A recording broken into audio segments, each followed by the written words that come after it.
주님 앞에 온전하게 올려드리고 또 주의 말씀 가운데 함께 마음을 낮추고 예배합니다. 주님이 이 시간을 통해서 주님의 말씀을 저희들에게 허락하여 주시고 또 저희 상한 심령, 또 위로가 필요한 심령, 또 믿음이 필요한 심령 가운데 하나님의 은혜를 부어주시기를 기도합니다. 마음을 주께로 향하여서 주님을 바라보게 해주시고 또 함께 말씀을 나누는 이 회중들 가운데 말씀을 전하는 자나 듣는 자나 성령의 붙드심 가운데 있을 수 있도록 도와주시옵소서. 주 예수 그리스도 이름으로 기도합니다. 아멘. 생명체를 잘 관찰해 보면 한 가지 공통점을 발견하게 됩니다. 그것은 생명이 가장 왕성할 때에 열매 맺을 준비를 하고 그리고 열매가 맺히기 시작하면은 그 생명이 모든 에너지를 쏟아부어서 그 열매가 자라게끔 거기에 최선의 노력을 경주하게 된다는 것입니다. 그리고 열매가 이제 무르익고 나면은 그 생명체는 그것이 나무이건 사람이건 동물이건에 상관없이 그 열매가 잘 무르익고 나면 그 다음부터는 노화의 과정을 겪습니다. 사실 여러분 사람의 경우만 생각해봐도 우리 여성분들 제일 아름다울 때가 언제입니까? 아마도 10대 후반, 20대 초반 이제 그렇게 말씀하실 수 있겠죠. 그때가 사실은 가장 생명이 왕성할 때입니다. 가장 좋을 때이고 가장 아름다울 때이고 가장 에너지가 넘칠 때이죠. 근데 그런 여성분들이 이제 결혼을 해서 아이를 가지면은 이 몸이 자기가 원하건 원하지 않건 간에 그 몸이 아이를 위해서 모든 에너지와 양분을 이 아이한테 줍니다. 그래서 엄마들이 아기 낳고 나면 골다공증 걸리잖아요. 네, 자기 몸에 있는 칼슘을 다 아이한테 보내니까 자기 몸에 있는 양분이나 이런 칼슘이 다 빠져나가는 것입니다. 그게 생명의 기본적인 원리입니다. 자기가 잉태하게 된 또는 자기가 맺게 된 열매에 모든 것을 쏟아붓고 그 다음에는 사실 사라지는 것입니다. 노화의 과정을 겪어요. 어떻게 생각하면 이 열매를 위해서 우리 생명이 존재한다 그렇게 생각하실 수도 있겠습니다. 또 열매를 통해서 생명이 지속되기도 합니다. 열매는 미래이기 때문이죠. 나와 같은 본성을 가진 아이를 낳게 되고 또 감나무라면 나와 같은 본성을 가진 감나무를 또한 맺게 됩니다. 우리 교회는 재작년에 모토를 이렇게 정했었습니다. 재작년에 걸음이 되자 그렇게 모토를 정했었고요. 작년에는 말씀의 뿌리를 내리자 그렇게 모토를 정했습니다. 올해는 열매를 맺는 교회가 되자 이제 그것입니다. 걸음에서 말씀에 뿌리 내리고 그다음에 그 말씀에 뿌리를 내린 결과로 자라서 열매를 맺자 하는 것이 올해 저희 교회가 소망하는 바입니다. 여러분 옆에 분들하고 잠깐 이렇게 인사 나누실 수 있었으면 좋겠습니다. 열매 맺는 인생 되기를 바랍니다. 그렇게 같이 인사하겠습니다. 열매 맺는 인생 되시길 바랍니다. Be fruitful.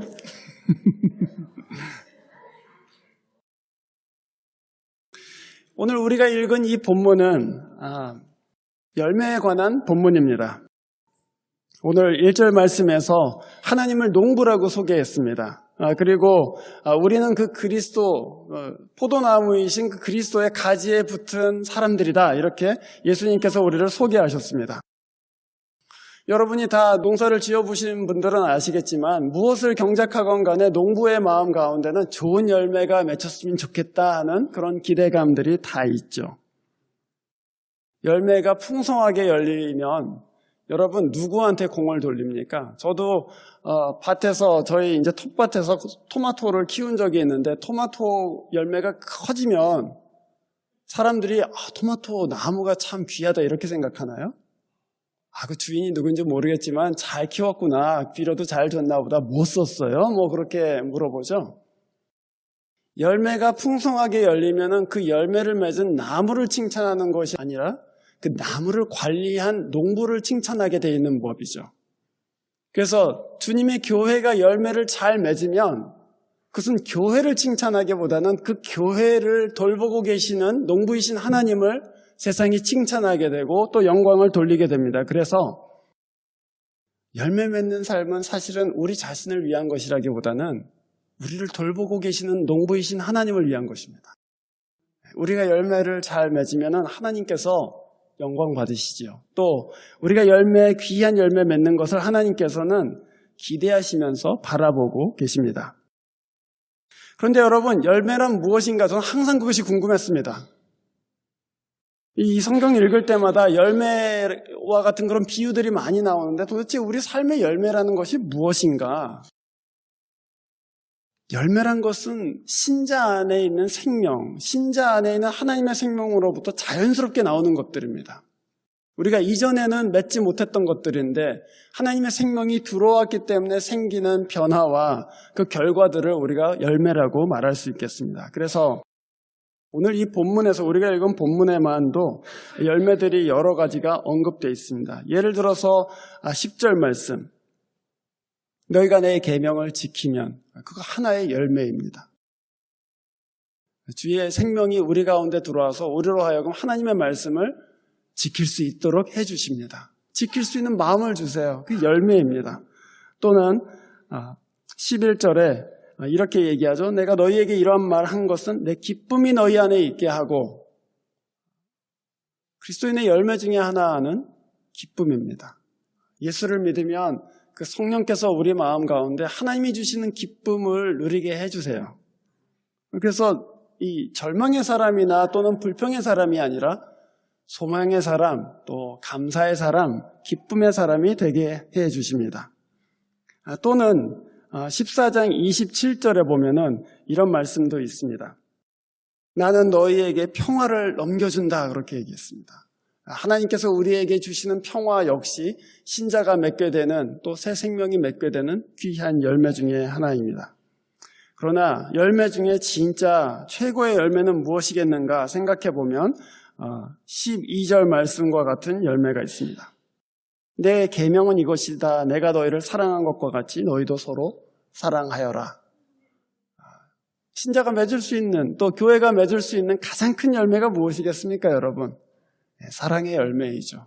한 사람을 정말 죄 없이, 또 판단 없이 뜨겁게 사랑하고 신실하게 사랑하는 것이야말로 우리 교회가 맺어야 될 가장 중요한 열매가 아니겠는가, 그렇게 생각을 하게 됩니다. 우리가 이 본문 읽을 때 여러분, 우리 교회는 열매 맺는 교회인가, 그렇게 생각하게 됩니다. 또 이 본문 읽으면서 우리 생명의 주님은, 우리의 생명의 근거는 그리스도인가, 이렇게 생각하게 돼요. 그러니까 제가 말씀드린 것 같이 그냥 우리가 열매를 맺고 싶다고 해서 맺히는 것이 아닙니다. 우리 본성으로부터 나오는 열매입니다. 그래서 우리가 예수를 믿고 나면은 우리 본성, 바뀐 본성으로부터 예수를 닮은 것들이 나오기 시작하는 것이죠. 열매를 맺고 있는 삶을 살고 있는가, 이렇게 생각하면서 저희들이 던지는 질문은 어떻게 열매 맺을 수 있을까 하는 것입니다. 다 같이 열매 맺는 인생 되기를 원하지만 어떻게 맺을 수 있는가 하고 생각하게 되는 것이죠. 본문에는 3가지 열매 맺기 위한 그런 조건들을 말씀하십니다. 하나씩 저희들이 함께 살펴보도록 하겠는데요. 첫 번째는 열매 맺는 교회란 옛본성에 대해서 죽고 성령으로 거듭난 사람들입니다. 그것을 본문에서는, 본문 2절에서는 예수께 붙어 있다, 이렇게 얘기했습니다. 말하자면 가장 먼저, 이 가지가 가장 먼저 열매 맺기 위한 조건은 뭐냐면 나무에 붙어 있는 것입니다. 나무의 본성대로만 열매 맺을 수 있어요. 가지의 본성에 따라서 열매를 맺는 것이 아닙니다. 그 나무의 본성으로 열매를 맺습니다. 거듭난 사람들은 그리스도께만 볼 수 있는 열매들을 맺기 시작합니다. 그 중에 하나가 아까 말씀드린 기쁨입니다. 기뻐할 일이 없는데, 내 삶은 온통 다른 사람이 볼 때는 슬퍼할 일, 눈물 지을 일, 불평할 일 투성이인데 신자의 마음 가운데 그런 것과 상관없는 기쁨이 자리해요. 그거 하나님의 본성으로부터, 그리스도의 본성으로부터 나온 것입니다. 그 본성은 뭐냐면은 네 상황이 어떠하든지 간에 하나님은 너의 주님이시다. 하나님은 너의 보호자가 되신다. 그것을 우리 심령 가운데 알려주세요. 그래서 이 세상은 불평하는 자리에서 신자는 하나님 감사합니다 그러고서는 감사의 제목을 올려드리기도 하고 또한 기쁨을 누리기도 하게 됩니다. 동시에 그리스도의 본성에 속한 사람들, 그리스도라는 나무에 속한 사람들은 그리스도와 다른 이질적인 것들에 대해서는 싫어하게 됩니다. 만약에 우리의 생명이 그리스도께 붙어 있다면 우리는 더 이상 욕지거리를 한다든지 누구를 폭력을 사용해서 해를 가한다든지 그런 일들을 할 때 굉장한 거부감을 느끼게 됩니다. 이전에는 그냥 아무렇게나 했던 일들인데 예수를 믿고 나니까 내 본성이 바뀌었단 말이에요. 그래서 이거는 잘못된 일인데 하고 이질감을 느끼게 됩니다. 거부감을 느끼게 돼요. 이렇게 하면 안 되는데 그런 생각을 하게 됩니다. 이것이 그리스도로부터 오지 않았구나. 그것을 금방 알게 됩니다. 또는 여러분, 우리가 예수를 믿게 되면은 누구와 어떤 다툼이 있을 때 이전에는 내가 옳다고 생각했어요. 그래서 내가 옳은데 저 사람이 잘못하는 거야 이렇게 하고서는 원한을 풀지도 않고 또 슬퍼하고 그것 때문에 스트레스 받고 그랬었습니다. 그런데 우리에게 새로운 본성이 들어오면, 이 그리스도의 생명이 들어오면 내가 잘했건 못했건 상관없이 이 상황 자체가 하나님 보시기에 합당하지가 않다 이렇게 생각하게 돼요. 내가 옳다는 것을 주장하지도 않아요. 내가 옳아봐야 얼마나 옳겠나. 그리스도라는 그 크신 완전하신 의인 앞에 내가 옳으면 얼마나 옳겠나 그런 생각을 하게 되고, 그래서 다른 사람에 대해서 훨씬 더 너그럽게 대할 수 있게 되는 것이죠. 한마디로 말해서 열매 맺는다는 것은 내 힘으로 하는 것이 아니다 하는 말씀입니다. 거듭나지 않으면 열매 맺을 수 없는 것이 바로 이 영적인 삶의 원칙 중에 하나이죠. 거듭난다는 것이 무엇이겠습니까, 여러분? 옛 본성에 대해서 죽는 것입니다. 그리고 그리스도의 본성에 접붙임 받는 것인데, 그것은 사실은 아주 간단하게는 옛 삶에 대해서 회개하고 그리스도를 내 주인으로 모시는 그 믿음에 의해서 거듭나게 됩니다. 여러분, 우리가 2018년도에 열매 맺기를 원하신다면, 그냥 돈 잘 벌고 사업 잘 되고 학점 잘 맞고 그거 열매라고 생각하시면 안 돼요. 그런 것은 열매가 아닙니다. 그것은 결과입니다. 그러나 신자가 맺어야 될 열매는 뭐냐 하면 그리스도의 성품이 드러나는 것이고 그리스도의 일이 드러나는 것입니다. 그 열매를 맺고자 한다면은 여러분, 여러분의 오래된 습성으로부터 회개하십시오. 그리고 내 생명의 근거는 그리스도이십니다라고 그분께 믿음을 가지세요. 그러면 여러분이 그리스도께 접붙임 바 되게 됩니다. 그리고 그리스도께서는 양분을 여러분에게 쏟아주십니다. 마치 어머니가 자기의 모든 칼슘을 아이한테 다 뺏어주시는 것 같이 그리스도께서는 자기에게 속한 가지에 자기의 모든 양분을 쏟아부어 주십니다. 두 번째 조건이 있습니다. 그것은 열매 맺는 교회는 하나님의 다루심을 받아들인다는 것입니다. 본문 2절을 보시면 이런 말씀이 있습니다. 내게 붙어 있으면서도 열매를 맺지 못하는 가지는 아버지께서 다 잘라버리시고 열매를 맺는 가지는 더 많은 열매 맺게 하시려고 손질하신다 그랬습니다. 붙어 있어요. 붙어 있지만 붙어 있다고 해서 다 열매 맺는 것은 아니다 그 얘기입니다. 거듭났지만 거듭났다고 해서 다 열매를 맺는 것은 아니다 그 얘기입니다. 우리에게 큰 경고가 되는 말씀입니다. 저 예수 믿고 침례 받았는데요, 한다고 해서 열매 맺는 것은 아니라는 말씀입니다. 물론 우리가 처음에 신자가 될 때, 진짜 믿음 가운데 그리스도의 이름을 붙들 때에는 열매가 분명히 생겨요. 하지만 지금 이 본문이 말씀하고 있는 것은 바로 그것입니다. 하나님이 이제 그 신자들을 다루시기 시작한다. 마치 농부가 가지를 보면서 이 가지는 지금 너무 격가지가 많다, 그래서 가지를 잘라준단 말이에요. 저희 집에도 복숭아 나무가 한 그루 있습니다. 몇 년 전에 복숭아 나무를 한 그루 심었거든요. 그래서 저는 복숭아 나무를 심었으니까 이제 복숭아가 그냥 한 20개, 30개 열리려나, 작은 나무입니다. 그러고서는 봄철에 이제 열매를 맺기 시작하는데 굉장히 익사이레드 했습니다. 왜냐하면 열매가 많이 열렸어요. 그래서 그냥 이 열매를 가을이 되면 그냥 이만큼 커져갖고 다 따먹을 수 있나 그런 생각을 막 하고 있었습니다. 복숭아 나무 키가 얼마나 되냐 하면은 이 정도 됩니다. 그러니까 제가 상당히 과욕을 부린 거죠. 그런데 어느 날 제가 어떤 목사님이 저희 집에 방문하셔서 그 나무를 이렇게 보시더니만 저한테 이러세요. 목사님, 이 열매들 그대로 놔두면 큰일 납니다. 그래서 아니 왜요? 그 열매들 나중에 따먹어야 되는데 왜 가만히 놔두면 큰일 납니까? 그랬더니 이 나무는 어리기 때문에 지금 이 열매들을 그대로 놔두면은 나무의 양분이 다 열매들한테 가서 이 나무 결국 죽습니다. 따줘야 됩니다. 그렇게 얘기하세요. 그래서 그 많은 열매를 다 땄어요. 그 하나도 못 먹었어요. 네. 나무를 살려야 되니까 다 땄습니다. 그리고서는 그 목사님 말씀대로 나중에 이 나무가 심은 지 몇 년이 지난 뒤에 그때서야 제대로 열매를 맺을 수가 있습니다. 그렇게 말씀하세요. 포도나무 가지 자라는 대로 그대로 내버려 두면 나무의 양분이 모든 가지로 흩어지기 때문에 좋은 열매가 맺히지 않습니다. 그래서 농부는 가지를 쳐줘요. 그게 무슨 말씀이겠습니까? 하나님께서는 우리가 그리스도께 접붙임 바 되었을 때 이 가지에 모든 양분을 쏟아부으실 준비가 되어 있습니다. 그런데 우리의 삶이 너무 많이 흩어져 있으면 주님께서는 그 가지를 쳐주십니다. 그것을 하나님의 다루심이다 이렇게 말할 수 있습니다. 그 다루심은 보통 두 가지로 우리에게 들어오게 됩니다. 한 가지는 하나님께서 우리의 어떤 외적인 상황을 주장하시기 하시는 것입니다. 좋은 것이 아니고 우리가 생각할 때 힘든 것들. 그래서 어떤 길이 막히기도 하고 또 어떤 때는 병이 걸리기도 하고 또 어떤 때는 바라던 일이 안 되기도 합니다. 그래서 우리의 삶에 가지를 쳐주세요. 하나님을 바라볼 수 있도록 또 하나님이 생명이시라는 것을 깨달을 수 있도록 가지를 치신다는 말이죠. 베드로전서 4장 1절에 보면 육체로 고난받은 자는 죄를 그친다 그렇게 얘기했습니다. 고난받음이 우리에게 유익할 때가 분명히 있는데 하나님께서 그렇게 가지를 쳐주실 때가 있습니다.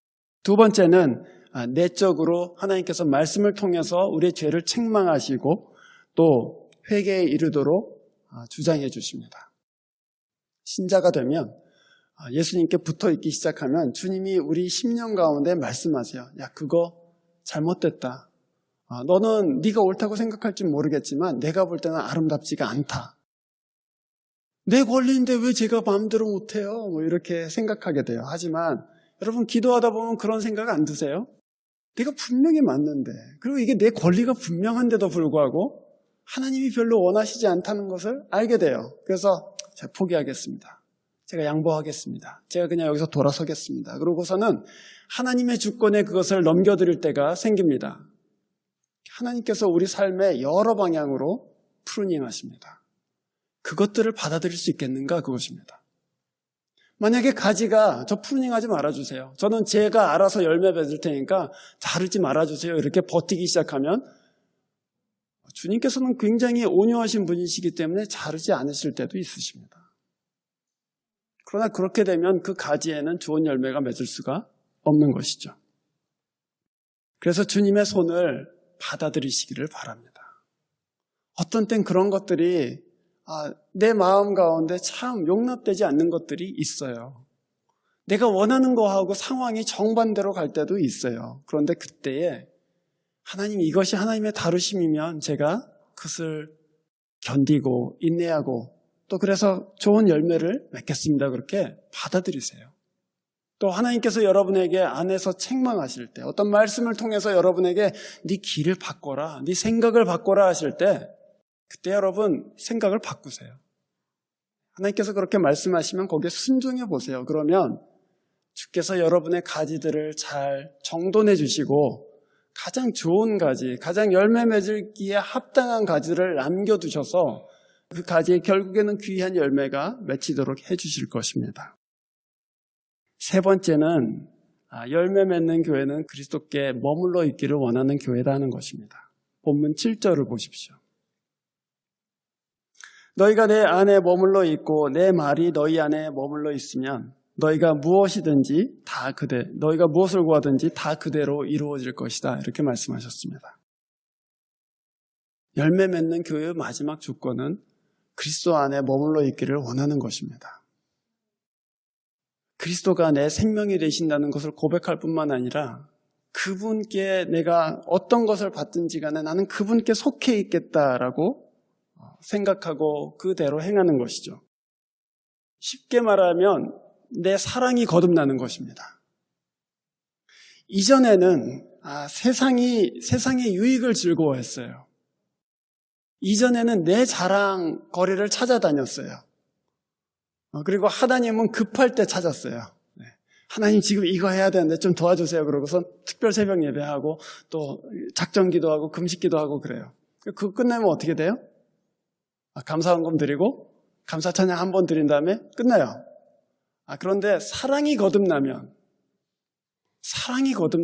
하나님이 어떤 것을 주시건 간에 주님 제가 하나님 늘 섬기겠습니다. 제가 그리스도 앞에 살겠습니다. 그러고서는 그 그리스도를 사랑하게 돼요.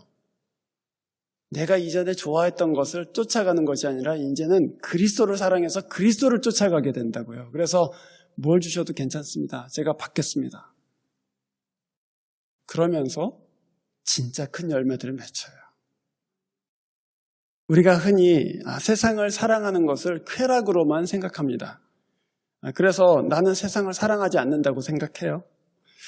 그러나 여러분, 세상을 사랑하는 것은 슬픔으로도 나타납니다. 세상이 즐거워하는 것을 내가 가지지 못했기 때문에 슬퍼하고 있다면, 사람들이 자랑스러워하는 것이 나에게 없기 때문에 내가 쪼그러들고 마음이 상하고 우울하고 있다면 나는 세상을 사랑하는 사람입니다. 그래서 여러분, 내가 우울하거나 슬프다고 해서 세상을 사랑하는 것이 아니다. 그것은 잘못된 생각입니다. 만약에 내가 세상의 것들 때문에 내 마음이 상하고 있다면 사실은 나는 세상을 사랑하는 사람입니다. 그런데 주님께서는 신자의 그 사랑을 거듭나게 해주세요. 그래서 그리스도가 진짜 귀한 분이구나. 이 분이 진짜 생명이시구나. 그것을 깨닫게 해주셔서 내 사랑이 거듭나요.